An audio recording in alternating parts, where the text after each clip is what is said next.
ሰላም ጤና ይስጥልን እንደምንሰነበታችሁ።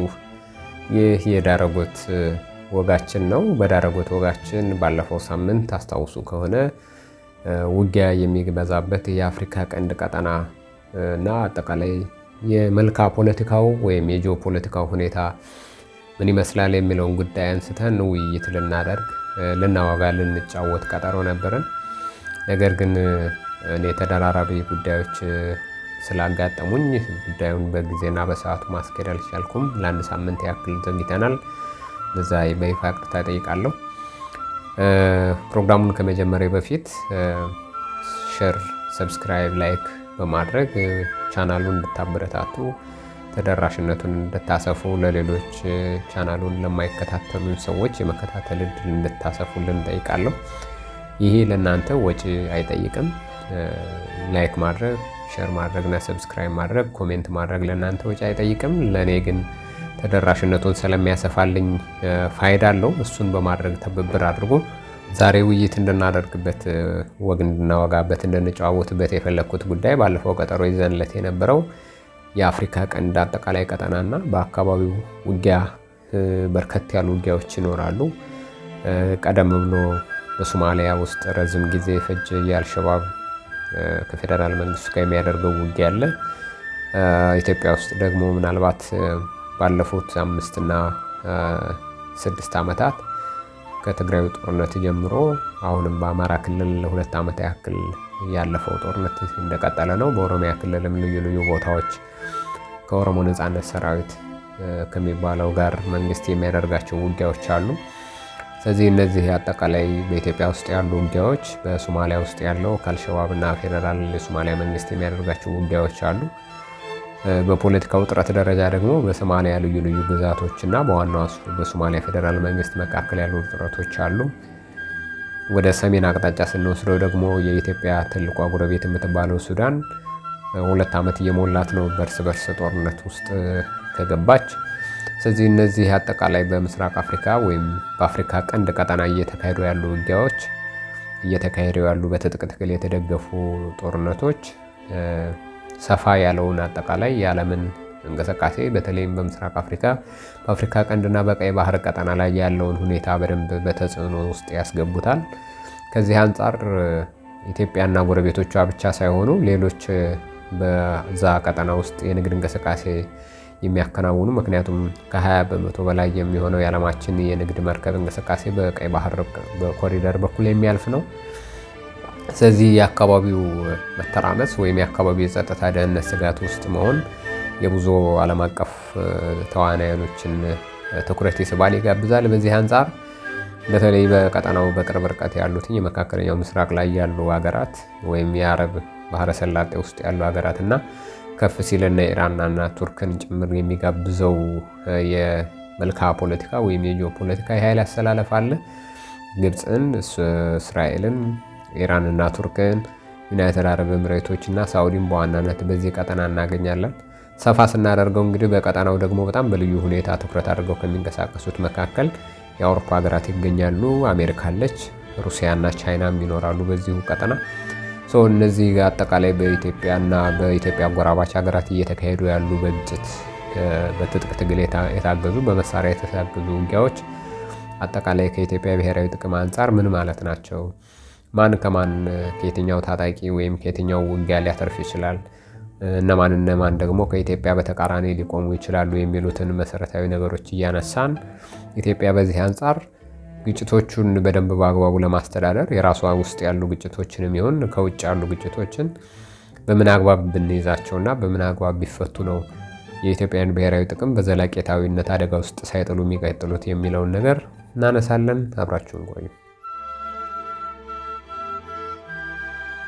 መልካም፣ እንግዲህ ወደ ውይይታችን እንግባ። ውይይታችን ቀደም ብዬ እንዳነሳሁት የምስራቅ አፍሪካ ወይም የአፍሪካ ቀንድ ውስጥ ያሉ በትጥቅ ትግል የተደገፉ ግጭቶች ወይም ውጊያዎች ምንላቸው፣ ጦርነቶች ምንላቸው አሉ። እነሱን እያነሳን እነሱ አጠቃላይ ቀጠናውን ወዴት አይነት አቅጣጫ ይመሩታል፣ ያለውን የኃይል አሰላለፍ እንዴት ይወይኑታል እና ከዚህ አንጻር የኢትዮጵያ ብሔራዊ ጥቅም በምን ሁኔታ ተጽዕኖ ውስጥ ሊወድቅ ይችላል የሚሉ ጉዳዮችን ነው የምናነሳው። ስለዚህ በውይይታችን በዝርዝር ነገሮችን ከማየታችን በፊት አውድ እንፍጠር፣ ያሉትን አውዶች እንፍጠር። በተለይም ዋና ዋና ተዋናዮች የሚባሉ የሚገቡባቸውን ሁኔታዎች እንፍጠር። ኢትዮጵያ ውስጥ እንጀምር። ኢትዮጵያ ውስጥ ያለው አሁን መሰረታዊ ሁኔታ ኢትዮጵያ ውስጥ ያለው በተለይም ባለፉት 5 እና 6 ዓመታት ጀምሮ ኢትዮጵያ ውስጥ በብዛት የምናስተውለው ያልተቋረጠ ተከታታይነት ያለው ከአንድ ማዕከል ተነስቶ ወይም ከአንድ ቦታ ተነስቶ በርካታ ቦታዎችን እያካለለ ያለ እና ከአንዱ ወደ አንዱ እየተሸጋገረ ያለ በትጥቅ ትግል የተደገፈ ጦርነት ኢትዮጵያ ውስጥ እንግዲህ 5-6 ዓመት እየሞላው ነው። መነሻውን እንግዲህ የፌዴራል መንግስት ስልጣን የያዙት ጠቅላይ ሚኒስትር አብይ አህመድ የሚመሩት መንግስታቸውና ቀድሞ በስልጣን ላይ ላለፉት ከመውረዱ በፊት ወይም ከፌዴራል መንግስቱ ከመልቀቁ በፊት ለ27 ዓመታት በኢትዮጵያ ፖለቲካ ውስጥ ጠንካራ ይዞታ ኑሮት መንግስትን ያስተዳደረው ኢህአዴግ የሚባል የነበረው የተለያዩ የብሔር ድርጅቶች የፈጠሩት ጥምረት በዋናነት ህወሓት የሚመራው በሁለቱ መካከል በተፈጠረ የኃይል ፍትጊያ ምክንያት እና በልዩ ልዩ ተጽዕኖዎች የተነሳ በትግራይ ክልል በብዛት በተለምዶ የትግራይ ጦርነት ተብሎ የሚታወቀው ለ2 ዓመታት ያክል የቀጠለው ጦርነት ከፈረንጆቹ 2020 ጀምሮ እስከ 2022 ድረስ ቀጥሎ በፕሪቶሪያ የሰላም ስምምነት የተቋጨው ግን ደግሞ ከዛ በኋላም ቢሆን ምናልባት በሁለቱ ወገኖች መካከል የቀጥታ የተኩስ ልውውጥ አይደረግ እንጂ ዘላቂ ሰላም ያልመጣበትና የፕሪቶሪያው ስምምነት አተገባበርም በሁለቱም ወገኖች በኩል ቅሬታ የሚነሳበት አንዱ አንዱን የሚወነጅልበትና በጠቅላላ በኢትዮጵያ ጸጥታ ሁኔታ ውስጥ ግን የተረጋጋ ሁኔታ ያልተፈጠረበት ሁኔታ አለ። ከዛ ጦርነት መቋጨት በኋላ ከፕሪቶሪያው ስምምነት በኋላ ማለት ነው በፌዴራል መንግስቱ መካከልና በአማራ ክልል ታጥቀው በሚንቀሳቀሱ በፋኖና ሌሎች ኋላ ላይ ፋኖን የተቀላቀሉ የአማራ ክልል ልዩ ኃይል አካላት የነበሩ የሚሊሻ የፖሊስ አባላት የነበሩ ፌዴራል መንግስቱ ከህወሓት ጦርነት በኋላ የክልሎችን ልዩ ኃይል ለማፍረስ በጀመረው ፕሮጀክት ምክንያት አማራ የራሱ የሆኑ የህልውና ጥያቄዎች አሉት፣ ስጋቶች አሉት። እነዚህ ጥያቄዎችና ስጋቶችን መንግስት በተገቢ ሁኔታ መልስ ባልሰጠበት ሁኔታ አሁን በትጥቅ ትግል ውስጥ ባለፍንበት ሁኔታ ከሰሜኑ ጦርነት ጋር በተገናኘ ራሳችንን ህልውናችንን ለማስጠበቅ የታጠቅነውን ትጥቅ አንፈታም በሚል አተካራ ምክንያት በሁለቱ መካከል ማለትም በፋኖና በፌዴራል መንግስቱ እንዲሁም በክልሉ መንግስት መካከል ጦርነት ውስጥ ከገባን 2 ዓመት አልፎናል።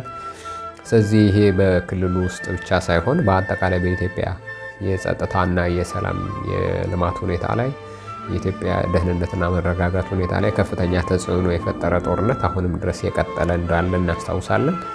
ቀደም ብሎ ተጀምሮ ደግሞ አሁንም ድረስ ምንድነው ቀዝቀዝ ሞቅ እያለ የቀጠለው በኦሮሚያ ክልል ራሱን የኦሮሞ ነጻነት ሰራዊት ብሎ ከሚጠራው መንግስት ኦነግ ሸኔ ከሚለው ኃይል ጋር የተደረጉ ጦርነቶችም አሁንም መቋጫ አልተገኘላቸውም።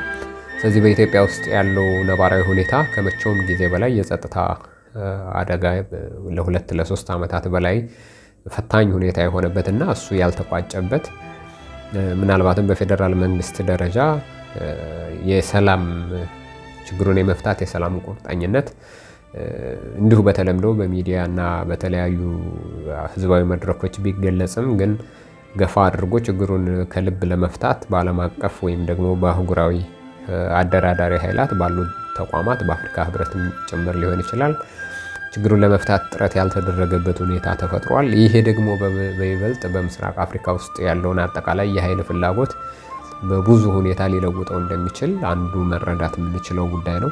ስለዚህ ይሄ ባለበት ሁኔታ ነው እንደገና ጉዳዩ ከኢትዮጵያ ከውስጥ ጉዳይ አልፎ ምናልባትም ጎረቤት ሀገራትን ለመጋበዝ የሚያስችል ደረጃ ላይ ደርሷል። አሁን በተለይ በፌዴራል መንግስቱ መካከልና በህወሓት መካከል ፕሪቶሪያው ስምምነትን ለመፍረስ የሚያስችለው ኦልሬዲ ስምምነቱ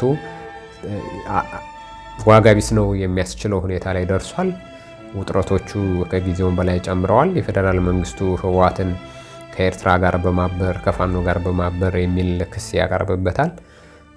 የፌዴራል መንግስቱን ደግሞ በአንጻሩ ህወሓት የትግራይን ሉዓላዊነት የሚያስጠብቅ ስራ አልተሰራም፣ በፕሪቶሪያው ስምምነት መሰረት መሬቶቻችን አልተመለሱም ይላሉ። እነሱ መሬቶቻችን የሚሉት የምዕራብ ትግራይና የራያ አካባቢዎች ወይም ምዕራብ ትግራይና ደቡብ ትግራይ የሚሉት እነሱ ወልቃይት ጸገዴ፣ ጸለምት፣ ሁመራ እና ወደ ታች ስንመጣ ራያ አላማጣ፣ ራያ ባላ፣ ጨርጨር ምናምን የምንላቸው ቦታዎችን ኦፍላ ያካተተውን ነው። ስለዚህ በእነዚህ የመሬት ይገባኛል ምክንያት ያልተቋጨ ሁኔታ ነው የተፈጠረው። ስደት ተፈናቃዮች አልተመለሱም። እንደገና በፌዴራል መንግስቱ በኩል ደግሞ ዲዲአር የሚባለው ይሄ የቀድሞ የህወሓት ታጋዮችን ወይም የትግራይ ዲፌንስ ፎርስ ብለው ራሳቸውን ቲዲኤፍ ብለው ከፌዴራል መንግስቱ በተቃራኒ ይዋጉ የነበሩ ኃይሎች በበቂ ሁኔታ በፕሪቶሪያው ስምምነት መሰረት ትጥቃቸውን ፈትተው ወደ ማህበረሰቡ መቀላቀል ይገባቸው ነበር። ነገር ግን ይሄ ትጥቅ ፈትተው የመቀላቀሉ ስራ በተገቢ ሁኔታ አልተሰራም። በዚህም አንጻር ይሄን ባለመሰራቱ ፌዴራል መንግስቱ ህወሓትን ይከሳል። ፌዴራል መንግስቱ አሁንም እንደገና ህወሓት ስደተኞችን ወደ ተፈናቀሉበት ወይም የሚኖርበት ወደ ነበረው ቦታ እንዳይመለሱ የፖለቲካ መጠቀሚያ አድርጎ ይዟቸዋል ብሎ ይከሳል። የፌዴራል መንግስቱን ደግሞ ህወሓት በአንጻሩ ቦታዎቹን በትግራይ ክልል እስካላደረገ ድረስ የህወሓት መዋቅር በቦታዎቹ መልሶ እንደገና ቀድሞ ወደ ነበረበት ከግጭቱ በፊት ወደ ነበረበት እስካልተመለሰ ድረስ ደህንነታቸው የተጠበቀ ስላልሆነ መሄዳቸው ተገቢ አይደለም የሚል ክርክር ያነሳል። የሁለቱ ውጥረት አሁን በጣም ወደ ለየለት ሁኔታ ሄዷል። ወደ ወታደራዊ አማራጮች የመሄድ አዝማሚያ እያሳየ ነው። በዚህ መካከል ደግሞ በህወሓትና በፋኖ መካከል ትብብሮች አሉ የሚሉ ጉዳዮች ይነሳሉ። በሶስተኛ ወገን ደረጃ ደግሞ በተለይም የሰሜን ኢትዮጵያ የሚባለው የትግራይ ክልል ያለበት እና ከኤርትራ ጋር የሚዋሰነው ድንበር ክፍት በመሆኑ ምክንያት በትግራይ ኃይሎች በፋኖና በህወሓት በኤርትራ መካከል ትብብሮች ለመፈጠራቸው የጋራ ጥምረት እና ግንባር ለመፈጠራቸው ምክንያት ሆኗል የሚባሉ ሁኔታዎች ይነሳሉ። በኢትዮጵያ ያለው አውድ ይሄ ነው። ለነገሩ ደግሞ ኤርትራን ምንድነው ወደዚህ ያመጣት የሚለውን ካነሳን በተለይ በሰሜኑ ጦርነት ማለትም የትግራይ ጦርነት ተብሎ በሚታወቀው ለ2 ዓመት በቀጠለው ጦርነት የፌዴራል መንግስቱ ያደረጋቸውን ውጊያዎች ኤርትራ ከጎኑ ሆና አብራ ተዋግታለች። መጀመሪያ ላይ የፌዴራል መንግስቱ ይክድ ነበር፣ የኤርትራ ውጊያ ውስጥ የለችበትም ይል ነበር። ዓለም አቀፉ ማህበረሰብ የሚያወጣቸው የተለያዩ መግለጫዎች ነበሩ የኤርትራ መንግስትን ተሳትፎ የሚያሳዩ። ኋላ ላይ ደግሞ የኤርትራ መንግስት በተለይም በትግራይ ክልል ውስጥ በትግራይ ተወላጆች ላይ የጅምላ ግድያዎች፣ የንብረት ማውደምና መዝረፎች፣ በከፍተኛ የሰብአዊ መብት ጥሰቶች እና የጦርነት ወንጀሎች ፈጽመዋል የሚለው ነገር እየጎላ መጥቶ እንደነበረ እናስታውሳለን። ኋላ ላይ የፕሪቶሪያ ስምምነት ሲፈረም የፌዴራል መንግስቱ በሁለት መልኩ የትግራይ መሬቶች ውስጥ ወይም በትግራይ በኩል የኤርትራ ሰራዊት መኖሩን አረጋግጦልናል። አንደኛው መጀመሪያ ላይ በይፋ በጠቅላይ ሚኒስትሩ በፓርላማ በተደረገ ንግግር የኤርትራ መንግስትና ሰራዊት ላደረጉልን ትብብርና በኢትዮጵያ በተቸገረችበት አደጋ ላይ በወደቅንበት ጊዜ ከጎናችን ሆነው ለከፈሉት መስዋዕትነት እናመሰግናለን የሚል በይፋ ተመስግነዋል። ስለዚህ ይሄ ቀድሞ ይነገር እንደነበረው በፌዴራል መንግስቱ ጋባዥነትም ይሁን በኤርትራ በራሷ ፍቃድ በትግራይ ቦታዎች ውስጥ ገብታ ጥቃት ፈጽማለች የሚለውን በፌዴራል መንግስቱ ሲክደው የነበረውን ነገር መልሶ አረጋግጧል። አንዱ እሱ ነው። ሁለተኛ አማራጩ እንደገና ፕሪቶሪያ ስምምነት ሲፈራረም ፌዴራል መንግስቱና ህወሓት ሲፈራረሙ የአማራ ኃይሎች ፋኖ ያለበትን ጨምሮ የፕሪቶሪያ ስምምነት ውስጥ ተሳትፎ ማድረግ ይገባን ነበር። በጦርነቱ በነበረን ተሳትፎ መሰረት ይሄ ጉዳይ የኛም ጉዳይ ስለሆነ ሰላምም ሲፈጠር የሰላም ውይይትም ድርድርም ሲደረግ ተገቢው ቦታ ተሰጥቶ ልንካተት ይገባ ነበር፣ የራሳችን ሀሳብ ልንጠየቅ ይገባ ነበር የሚል ተቃውሞ ነበረ። ይህ ተቃውሞ በኤርትራ በኩልም ነበረ። በኤርትራ በኩል መጀመሪያውኑም ኤርትራ ከፌዴራል መንግስቱ ጋር ተደርበው ያደረጉትን ውጊያ አንደምታው ምንድን ነበር የሚለውን ካየን ህወሓት በስልጣን ላይ በነበረባቸው 27 ዓመታት ኤርትራ በዓለም አቀፍ ደረጃ የተወገዘ አገር ነበር፣ የተወገዘ መንግስት ነበር። ፖለቲካዊና ዲፕሎማሲያዊ ጫናዎች ይደረጉበት የነበረ መንግስት ነበር። በተለይ በምስራቅ አፍሪካና በአፍሪካ ቀንድ ቀጠና መረጋጋት እንዳይኖር ሽብርተኝነትን በመደገፍ በአገራት ውስጥ ጉዳይ ላይ ጣልቃ በመግባት የደህንነት ስጋት ይፈጥራል ተብሎ በነመለስ ይከሰስ ስለነበረ በተባበሩት መንግስታት ድርጅት ከፍተኛ ማዕቀብ ይጣልባት የነበረ አገር ነች እና ስለዚህ እነዛ ዓለም አቀፍ የዲፕሎማሲ ጫናዎችና ማዕቀቦች ምክንያታቸው መሰረታቸው እነመለስ ይመሩት የነበረው የኢትዮጵያ መንግስት ያደረጋቸው ናቸው። ስለዚህ በእነመለስ ምክንያት ወይም በህወሓት ምክንያት ነው ላለፉት 27 ዓመታት ከፍተኛ የሆነ የዓለም አቀፍ ዲፕሎማሲ መገለልና የማዕቀብ ጫና ይደረግብን የነበረው ብለው ያምኑ ስለነበረ ለመበቀል ህወሓትን ለመበቀል ቤስቱ ወይም ተገቢው ጊዜ አሁን ነው የሚል እምነት ነበራቸው። በዚህም ምክንያት በትግራይ ጦርነት ውስጥ የፈጸሟቸው አብዛኛዎቹ ጥቃቶች የበቀል መንፈስ ያለባቸው እና በቀልን ትኩረት ያደረጉ እንደነበሩ እናስታውሳለን። የሚወጡ ሪፖርቶች በጊዜው ያንን ያሳዩ ነበር። ስለዚህ የፌዴራል መንግስቱና የትግራይ የኤርትራ መንግስት የነበራቸው ትብብር ህወሓትን ማስወገድ ማጥፋት ላይ ነበረ። ነገር ግን በፕሪቶሪያው ስምምነት አማካኝነት ህወሓት በ11ኛው ሰዓት ሊጠፋ ጫፍ ደርሶ በነበረበት አጋጣሚ እንደገና የፕሪቶሪያው ስምምነት እንደ ግሉኮስ ሆኖት ነው ህወሓትን ወደ ፖለቲካዊ ቁመናው የመለሰው፣ ወደ ፖለቲካዊ ተጽዕኖ ፈጣሪነቱ ህልውናው የመለሰው። ስለዚህ ይህንን የፌዴራል መንግስቱ ሂዶ መደራደሩን የኤርትራ መንግስት አልወደደውም። በዚህ ምክንያት በኤርትራ መንግስትና በኢትዮጵያ መንግስት መካከል የነበሩ ግንኙነቶች እዛ ላይ ተበላሽተዋል ማለት ነው። ስለዚህ የነበራቸው ትብብር የማብቂያ ጊዜው ያ ጊዜ ነበረ። ከዛ በኋላ በሁለቱ መካከል የነበረው ግንኙነት የሻከረ ነው። አሁን በይፋ በሁለቱ መካከል የቃላት ጦርነቶች፣ የዲፕሎማሲ አተካራዎችና ወደ ውጊያ ሊያደርጉ የሚችሉ የወታደራዊ ዝግጁነቶችና የኃይል አሰላለፍ ልዩነቶች እየተፈጠሩ መጥተዋል። ስለዚህ አሁን ደግሞ በተራው የፌዴራል መንግስቱ ህወሓትንና ፋኖን በመርዳት ረገድ የኤርትራ መንግስትን የሚከስበት ሁኔታ ተፈጥሯል።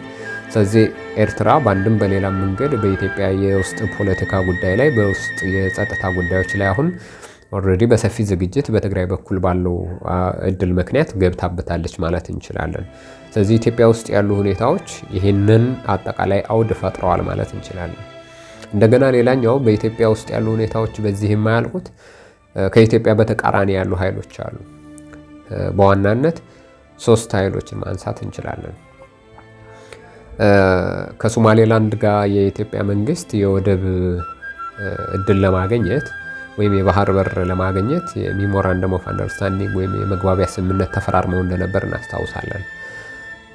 ምናልባት ያ ስምምነት 2 ነገሮች እንደያዘ እናስታውሳለን። አንደኛው የሶማሌላንድ መንግስት ለኢትዮጵያ የወደብ አገልግሎት የሚሰጥ የንግድ ወደብ የሚሆንና የባህር ኃይል ማስፈሪያ የሚሆን ቦታ ለማመቻቸት አንዱ እሱ ነበር። በምላሹ ደግሞ የኢትዮጵያ መንግስት ምናልባትም ለመጀመሪያ ጊዜ ለሶማሌላንድ ራስ ገዟ የሶማሊያ አካል የነበረችው ሶማሌላንድን እንደ ሀገር እውቅና የመስጠት ውሳኔ ለመወሰን ስምምነቶች እንደነበሩ እናስታውሳለን። በዚህ ምክንያትም ስምምነቱ በተፈረመበት ማግስት የሶማሊያ ፌዴራል መንግስቱ በከፍተኛ ደረጃ ከኢትዮጵያ መንግስት ጋር ቅራኔ ውስጥ ገብቶ ነበረ። የኢትዮጵያ መንግስትን የሶማሊያ ሉዓላዊ ግዛት አደጋ ላይ በመጣልና በሶማሊያ ሉዓላዊ ጥቅሞች ላይ ብሔራዊ ጥቅሞች ላይ አደጋ በመደቀን የፌዴራል መንግስቱ ተከሶ ነበር፣ የኢትዮጵያ ፌዴራል መንግስት። ስለዚህ የሶማሊያ ባለስልጣናት የፌዴራል መንግስቱ ባለስልጣናት የኢትዮጵያ ሰላም አስከባሪ ኃይል ሆነው በአፍሪካ ህብረት ጥላ ስር ሶማሊያ ውስጥ የሚገኙ ወታደሮች እንዲወጡ እስከ ማድረግ ሙከራዎች ድረስ እንደገና ከኢትዮጵያ በተቃራኒ ይቆማሉ የተባሉ አገራትን ወዳጅ እስከ ማድረግ ድረስ ከኢትዮጵያ ጋር በተለይ ኤርትራን እና ግብጽና ሱዳን ጋር በመገናኘት የቀይ ባህር የጸጥታ ፎረም ወይም ትብብር የቀይ ባህር የደህንነት ትብብር በሚል ቅንጅት እንዲፈጠር በማድረግ ረገድ የሶማሊያ መንግስት በተቃራኒው ከኢትዮጵያ መንግስት ጋር በይፋ ግጭት ውስጥ የገባበት ሁኔታ እንደነበረ እናስታውሳለን። በኋላ ላይ የቱርክ መንግስት መጥቶ ነው ነገሩን በድርድር ቆይቶ የአንካራ ስምምነት በሚል የሶማሊላንድ እና ኢትዮጵያ መንግስት የፈረሙትን ስምምነት ውድቅ የሚያደርግ በአንጻሩ በሶማሊያ ፌዴራል ግዛትና በኢትዮጵያ መንግስት መካከል ተፈጥረው የነበሩ ቁርሾችን ሊያርም የሚችል ሊያለዝብ የሚችል በሁለቱ ሀገራት መካከል አንዳቸው በአንዳቸው የብሔራዊ ደህንነት ጉዳይ ላይ አደጋ የማይሆኑበትን የአንዳቸው ሉዓላዊነት የሚያከብሩበትን ሁኔታ የሚያስገድደው ኤርዶዋን ያደራደሩት ስምምነት መፈረሙን እናስታውሳለን። ይሄም ሆኖ ግን ሶማሊያ በኢትዮጵያ ብሔራዊ ጥቅም ውስጥ አደጋ ሊፈጥሩ የሚችሉ ሌሎች ከኢትዮጵያ በተቃራኒ የሆኑ ኃይላትን ለራሷ ብሔራዊ ጥቅም መከበር ስትል ኢትዮጵያ የተቃረነችባትን ነገር ለማስከበር ስትል ወዳጅ ያደረገችባቸው ሁኔታዎች ተፈጥረዋል። እንግዲህ ይህንን ከኤርትራ ጋር በተለይ በጣም 2-3 ጊዜ በተደጋጋሚ ጊዜ ጉብኝቶችን በማድረግ ትብብሮችን በመስማማት የጸጥታና የጋራ የደህንነት እቅዶችን በማሳወቅ እና በማውጣት ረገድ ሰፊ እንቅስቃሴ ሲያደርጉ እንደነበሩ እናስታውሳለን። እዚህ ውስጥ የምናመጣት እንደገና አንደኛዋ ሌላኛዋ ሱዳን ነች። ሱዳን እንግዲህ ከአልቡርሃን ማነው ከኡመር አልበሽር መውረድ በኋላ በሱዳን የሲቪል አስተዳደር ተቃውሞ ባነሱ ወይም የዲሞክራሲ ለውጥ ያስፈልጋል ባሉት የሲቪል አስተዳደሮችና በወታደሩ መካከል ትብብር ተፈጥሮ ጊዜያዊ መንግስት እንደነበረ እናስታውሳለን።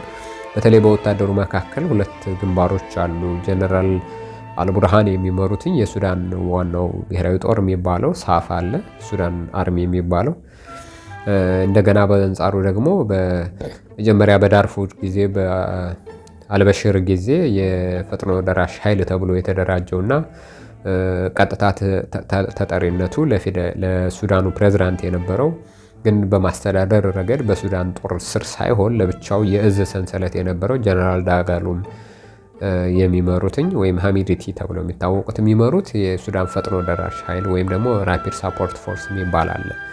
ስለዚህ በኋላ ላይ የፌዴራል የሽግግር መንግስቱን የሲቪሊያን ወታደሮቹ ወይም የሲቪል አስተዳደርና ወታደሮቹ አንድ ላይ አቋቁመውት ሐምድላ ሐማዶክ በጠቅላይ ሚኒስትርነት ይመሩት የነበረውን መንግስት ከገለበጡና ወታደሩ በጠቅላላ ስልጣኑን ከተቆጣጠረ በኋላ ድጋሜ እንደገና በሁለቱ ጀነራሎች መካከል ማለትም በሱዳን ፈጥኖ ደራሽ ኃይል መሪው በዳጋሎም መካከልና በሱዳን ብሔራዊ ጦር መሪው የሀገሪቱ ዲፎልት ፕሬዝዳንት በሆኑት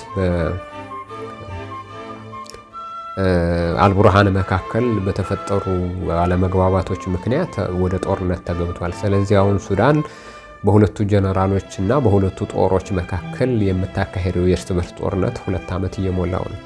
በዚህ ጦርነት ውስጥ የምናስተውለው አንድ ነገር ምንድነው? ጦርነቱ የሁለቱ ጀነራሎች ብቻ አይደለም።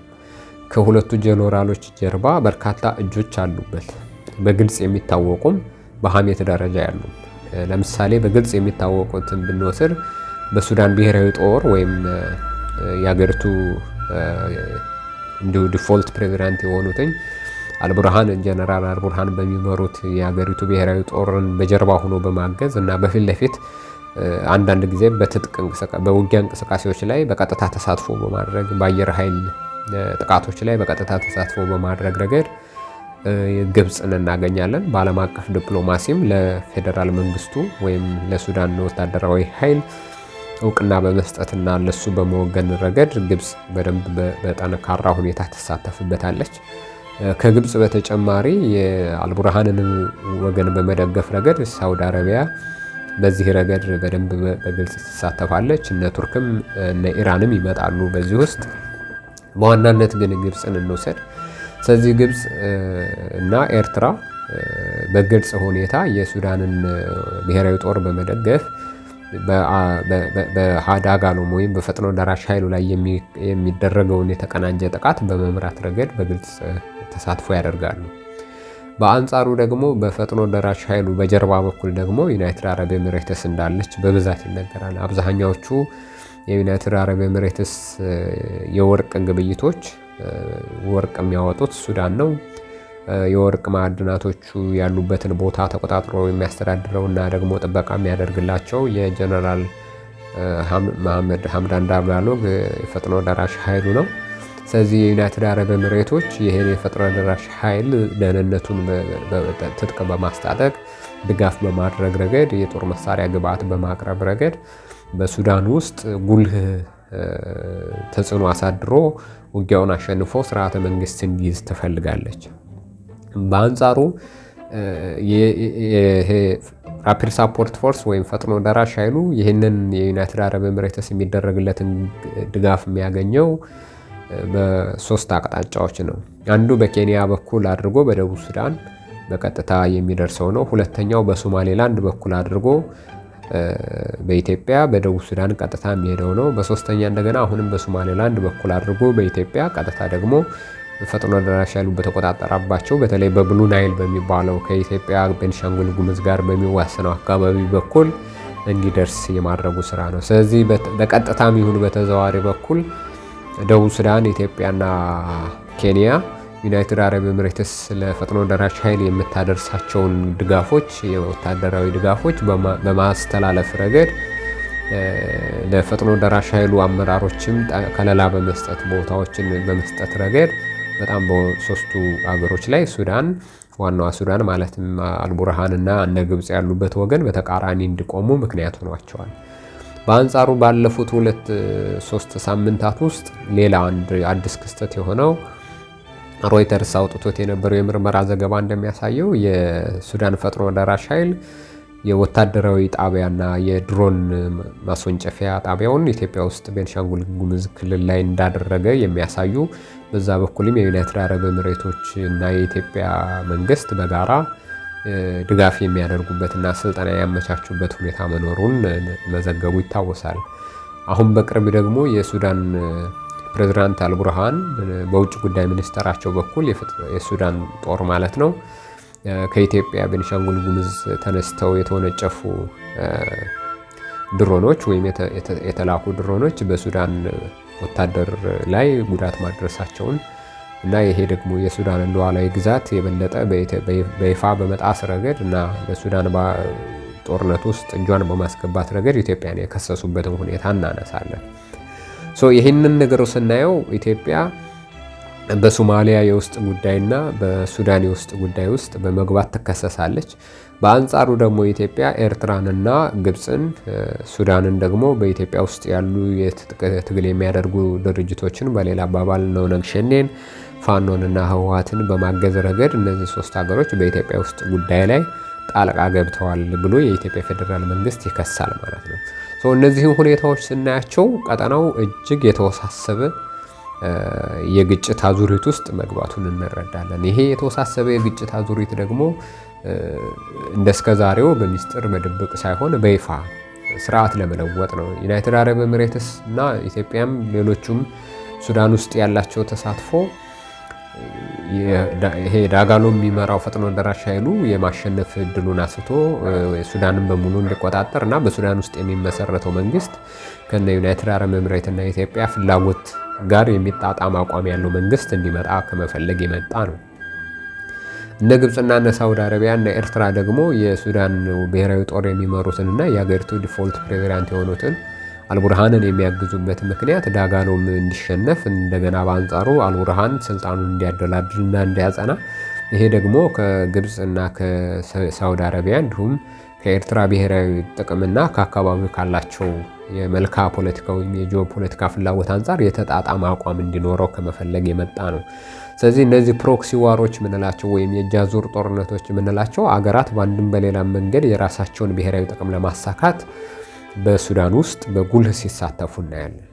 ኢትዮጵያ ውስጥ ባሉ የትጥቅ ትግሎች አሁን ባሉት በይፋ የምትተቸው በኢትዮጵያ ፌዴራል መንግስት በግልጽ የሚነሱት የግብፅና የኤርትራ ተሳትፎ ነው። ግብፅና ኤርትራ ለምሳሌ ፌዴራል መንግስቱ ፋኖንም ይሁን ኤርትራን ህወሓትን እንዲሁም የኦነግ ሸኔን የውጭ ተላላኪዎችን አጀንዳ ይዘው የውጭ ጉዳይ ለማስፈጸም የጥላትን ምናምን የሚላቸው ጉዳዮች አሉ። እነዚህ ክሶች በአንድም በሌላም መንገድ በእነዚህ ሀገራት በኩል የእጅ አዙር ውጊያ እነዚህ ተቋማት ላይ መሰረት በማድረግ የኢትዮጵያን ብሔራዊ ጥቅም አደጋ ላይ በሚጥል መልኩ መጥተዋል የሚል አቋም እንዳለ ነው የምንረዳው።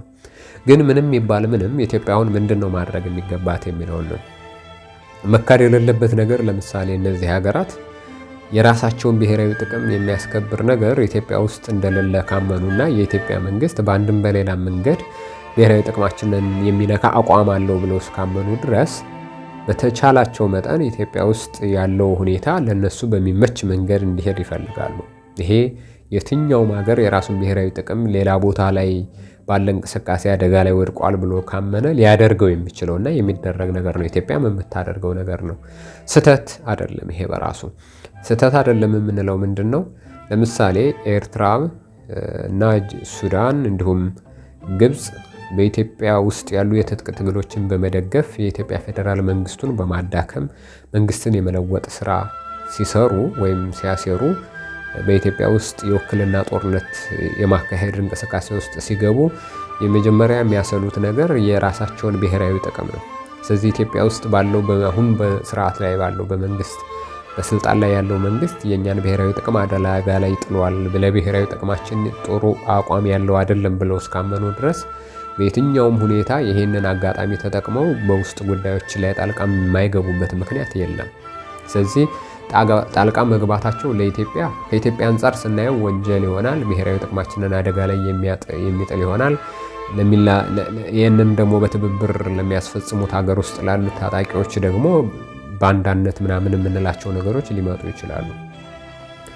ከነ ግብፅና ከነ ሱዳን ከነ ኤርትራ አንጻር ሆኖ ሲታይ ደግሞ ይሄ ብሔራዊ ጥቅማቸውን ሌላ ሉዓላዊ ሀገር ውስጥም ጭምር ሄደው የማሳካት የማክበር የማስከበር እንቅስቃሴ ተደርጎ ስለሚታይ ሌጂትሜት ነው ለነሱ።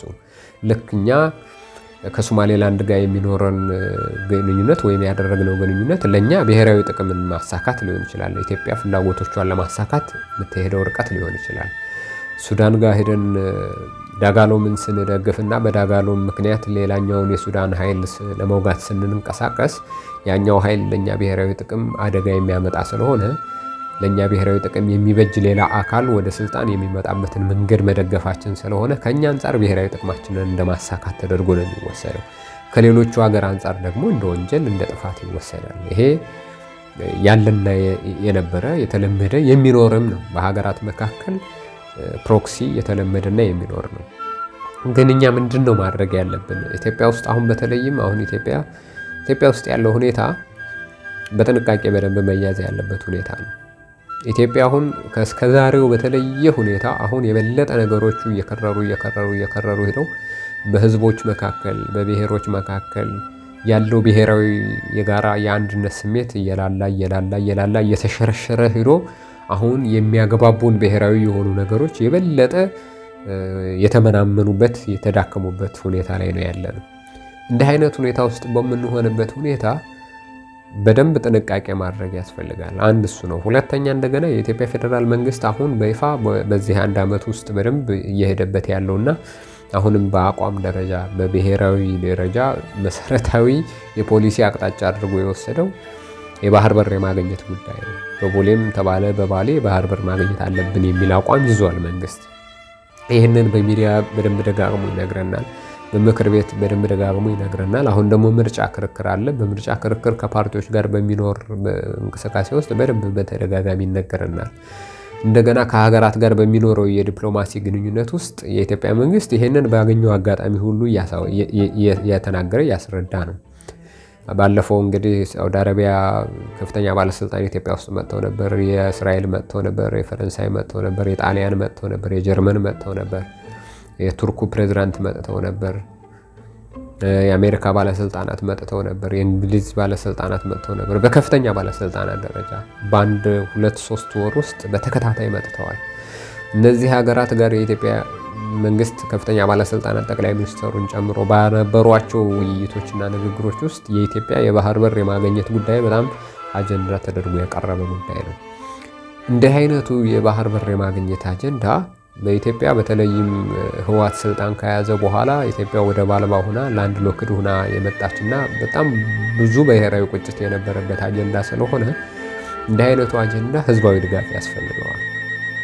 አንድ በስልጣን ላይ ያለ መንግስት ጉዳዩን ስላነሳውና አጀንዳ ስላደረገው ብቻውን ስኬታማ ላይሆን ይችላል። በሀገር ውስጥ ያለው ህዝብ ያለ እምነት ልዩነት፣ ያለ ብሔር ልዩነት፣ ያለ ፖለቲካ ልዩነት ልክ ህዳሴ ግድቡን ለመገንባት እንደተደረገው አይነት ርብርብ የዚህ የወደብ የማግኘት ፍላጎትም እንደ አንድ የኢትዮጵያ ዘላቂታዊ የሆነ ጥቅምን የማሳኪያ መንገድ ተደርጎ አጀንዳ ተደርጎ ህዝባዊ ቅቡልነት ማግኘት መቻል አለበት።